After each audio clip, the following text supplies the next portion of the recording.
नमस्कार दोस्तों। तो आज पहले ये सुनो। এই মুহূর্তে বাংলাদেশ থেকে সব থেকে বড় খবর, তার কারণ গত 5ই জুন থেকে যে আন্দোলন বাংলাদেশের মাটিতে সংগঠিত হচ্ছে, যে আন্দোলন চলছে, যে সরকারি চাকরিতে মুক্তিযোদ্ধাদের পরিবারের জন্য 30% সংরক্ষণ বাতিল করতে হবে, সেই আন্দোলনে কার্যত জয় হলো বলা যেতে পারে। বাংলাদেশ সুপ্রিম কোর্ট যে রায় দিল, সে ঐতিহাসিক রায়। তার কারণ বাংলাদেশ সুপ্রিম কোর্ট পরিষ্কার জানিয়ে দিয়েছে 30% মুক্তিযোদ্ধাদের পরিবারের জন্য সরকারি চাকরিতে 30% সংরক্ষণ বাতিল।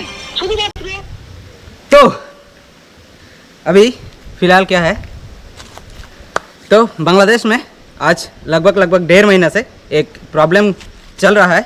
इस प्रॉब्लम में क्या हुआ है,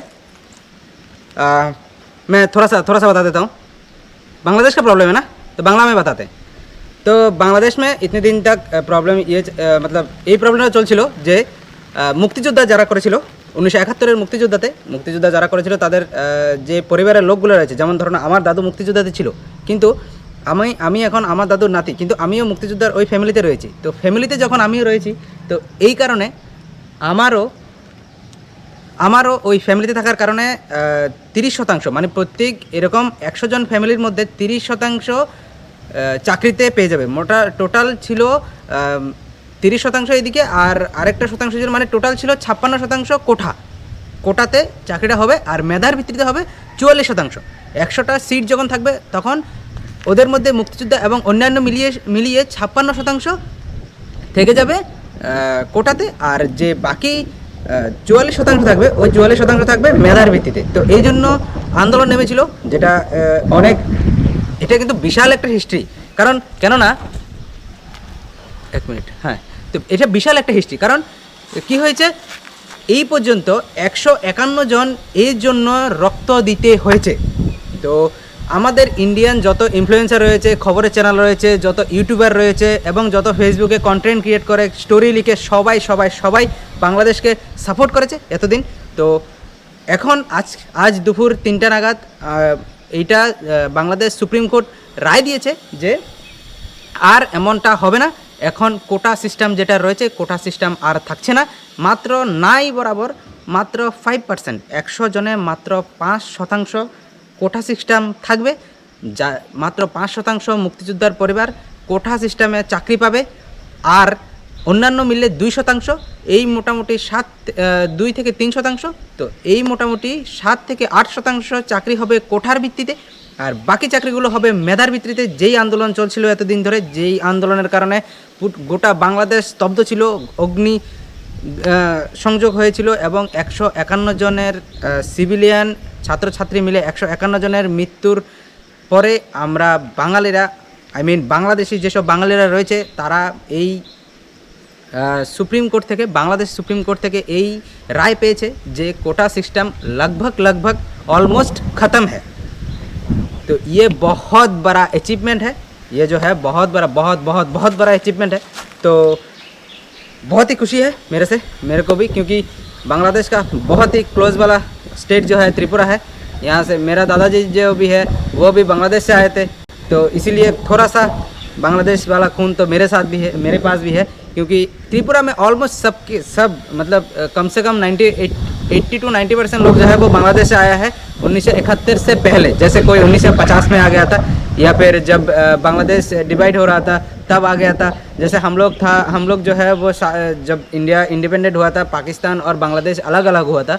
तो सॉरी, पाकिस्तान जो था उस टाइम, तो पाकिस्तान बांग्लादेश के साथ था। तो बांग्लादेश जब ये हुआ था उस टाइम, इंडिया 1947 के बाद इंडिया में हमारा जो क्या बोलते हैं फैमिली जो है वो इंडिया पे आ गया था।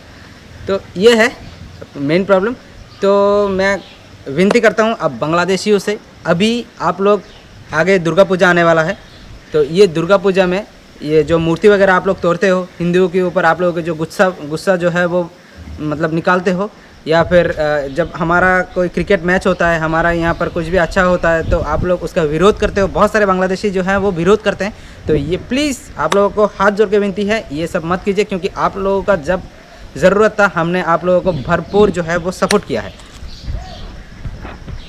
तो आप लोगों को हम लोगों ने जो है वो भरपूर सपोर्ट किया है। हर वो इंडियन यूट्यूबर, हर वो Indian social media content creator, हर वो जो पोस्ट लिखता है, जो मतलब कुछ भी छोटा सा भी कोई है जो कुछ भी नहीं करते हैं, वो लोग इन वीडियोस को शेयर किया, आप लोगों को सपोर्ट किया।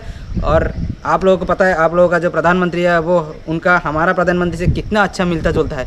तो आशा करते हैं अगली दुर्गा पूजा में ऐसा कोई भी हम लोगों को पोस्ट नहीं देखने को मिलेगा कि बांग्लादेश की इस जगह पे इस हिंदू के ऊपर मतलब अत्याचार हुआ है। मतलब অত্যাচারিত হবে না কোনো পুরুষ এবং অত্যাচারিত হবে না আমাদের কোনো মাতা, অত্যাচারিত হবে না কোনো হিন্দু সমাজ, অত্যাচারিত হবে না আমাদের পুজোর পুরোহিত যারাই বাংলাদেশে হিন্দু যেগুলো রয়েছে। তো আপনাদের কাছে হাত জোর করে এটাই আমি চাইবো যে আপনাদের যখন প্রচণ্ড খারাপ সিচুয়েশানে আমরা আপনাদের হাত ধরেছিলাম, আপনাদের সাথে সঙ্গ দিয়েছিলাম, দেখুন আপনারা এখন আলাদা, আমরা এখন আলাদা। তো আলাদা থাকার কারণে আমরা সরাসরিভাবে আপনাদের যুদ্ধে একত্রিত হতে পারিনি। যদি হতে পারতাম তাও হয়ে যেতাম আমরা। তো এই জন্য আমি আপনাদের কাছে হাত জোর করে এইটাই চাইবো যে আমাদের মূর্তি ভাঙবেন না। কারণ আপনাদের যখন দুঃখের সময় ছিল, আপনাদের দুঃখের সময়ে আমরা আপনাদের সাথে খুব সহযোগিতা করেছি, খুবভাবে আপনাদের সঙ্গ দিয়েছি। তো আপনাদের কাছে এটাই আমাদের রিকোয়েস্ট থাকবে। এবং আমাদের খেলা যেটাই আপনারা হয়তো বা টিম সাপোর্ট করতে পারেন, আপনারা আলাদা আলাদা টিমকে সাপোর্ট করতে পারেন। এবং আমাদের যে ট্রেনটা ত্রিপুরা থেকে ঢাকা হয়ে যে কলকাতা যাবে, ওটা দিয়ে আপনারাও আসতে পারবেন ইন্ডিয়াতে, আপনাদের জন্য কোনো বাধা থাকবে না। তো এটার বিরোধিতাও করবেন না, এইটুকুই আপনাদের কাছে আমার চাওয়া থাকবে। আমার ইন্ডিয়াবাসীদের, ত্রিপুরাবাসীদের হয়ে এটাই চাওয়া থাকবে যে আপনারা এটার বিরোধিতা করবেন না। আপনাদের আমরা কোনো ইংরেজ নই যে আপনাদের দেশকে লুটে যাব, আমরা আপনাদের দেশকে লুটবো না, এটা আপনারা ভালো করে জানেন। কারণ আমাদের দেশ থেকে প্রতিনিয়তই আপনাদের দেশে হেল্প যায়। এমন আপনারা একবার নেটে সার্চ করে দেখে নেবেন ইন্ডিয়া কত কোটি টাকা আপনাদেরকে হেল্প করে এবং কত জিনিস আপনাদেরকে সাপ্লাই করে, আমদানি রপ্তানি কত বেশি। আপনাদের ডক্টর থেকে নিয়ে, কাজ করা থেকে, শ্রমিক থেকে নিয়ে কতজন ইন্ডিয়াতে রয়েছে এবং কতজন ডাক্তার দেখাতে আসছে, কলকাতাতে আসছে, ইন্ডিয়ার বিভিন্ন জায়গাতে আসছে। এবং আপনাদের দেশ থেকে আমাদের দেশে কত মানুষ ভ্রমণের জন্য আসছে, জিনিস দেখতে আসছে, কত জায়গা দেখতে আসছে। তো এগুলো করবেন না। আপনাদের এখান থেকে যে ট্রেনটা যাচ্ছে ওটা মাত্র আমাদের রাস্তার কিছুটা সময় আমাদের বাঁচিয়ে দেয়, এমন কোনো কিছু নয় যে আমরা এই সময়টা আপনাদের এখান থেকে না বাঁচতে পারলে আমাদের জীবন থেকে কোনো কিছু চলে যাবে, কোনো কিছুই যাবে না। জাস্ট 1 থেকে 2,000 টাকা বেশি খরচ হবে, 1-2 হাজার টাকা আমাদের জন্য কিছু নয়, কিন্তু এটাতে আপনারা অনেক বেশি উপকৃত হবেন। তো আজকের ভিডিও এতটুকুই। আনন্দিত হলাম, অনেক বেশি আনন্দিত হলাম যে এটা শুনে আপনাদের ভাইয়ের কারো রিলেটিভের এবং মানে সবাই তো মানুষ, 151 জন শিক্ষার্থী এবং সিভিলিয়ান মিলে রক্ত দিয়ে আপনারা একটা নতুন ইতিহাস গড়তে পেরেছেন, যে কোটা সিস্টেমটা অলমোস্ট এটাকে বন্ধ করতে পেরেছেন। তো এটুকুই অনেক বড় একটা অ্যাচিভমেন্ট আপনাদের জন্য। তো থ্যাংক ইউ। আজকের ভিডিও এতটুকুই। তো প্লিজ আবারও রিকোয়েস্ট করছি, আমরা আপনাদের থেকে আলাদা নই, আমরাও বাঙালি, আপনারাও বাঙালি। তো আমাদের হিন্দু সমাজকে অপমানিত করবেন না। আপনাদের এখানে যতই হিন্দু রয়েছে ওদেরকে ভাই বন্ধু হিসেবে মেনে নেবেন। এবং আমাদের সামনে যে 2 মাস পরে দুর্গাপূজা আসছে, বাঙালির সব থেকে বড় পূজা, ওই পূজাতে নির্বিশেষে আপনারাও আনন্দ করবেন, আমাদের সাথে সহযোগিতা করবেন, পুজোতে সহযোগিতা করবেন, এইটুকুই আশা রাখবো। Thank you so much. আজকের ভিডিওতে এটুকুই। এবং স্যালুট আপনাদেরকে, লক্ষ লক্ষ বাংলাদেশি শিক্ষার্থীদের, বাংলাদেশি সিভিলিয়ানদের যারা আন্দোলনের মাধ্যমে এইটুকু অ্যাচিভমেন্ট, এত বড় একটা অ্যাচিভমেন্ট নিয়ে নিতে পেরেছেন, একটা বড় হিস্ট্রি ক্রিয়েট করতে পেরেছেন। এবং দুঃখ রইল ওই সব ভাইদের জন্য যারা সিভিলিয়ান ভাই বোন যারাই এই 151 জনের মৃত্যুর মধ্যে রয়েছে, তাদের জন্য দুঃখ রইল আমার পুরো ভারতবর্ষের তরফ থেকে। তো এটা একটা অনেক দুঃখজনক ব্যাপার। কিন্তু এটুকু খুশি হলাম যে লক্ষ লক্ষ মানুষ এবার চাকরির জন্য আবেদন করতে পারবে, যে জায়গাতে 40 জন আবেদন করতে পারতো, এইবার মেধার ভিত্তিতে 92 থেকে 93 জন 100 জনের মধ্যে আবেদন করতে পারবে। তো এটা অনেক বড় অ্যাচিভমেন্ট। তো যাদের মৃত্যু হয়েছে তাদের জন্য আমি খুবই শোকান্বিত। তো এটা কিছুই করার নেই এখন আমাদের কাছে।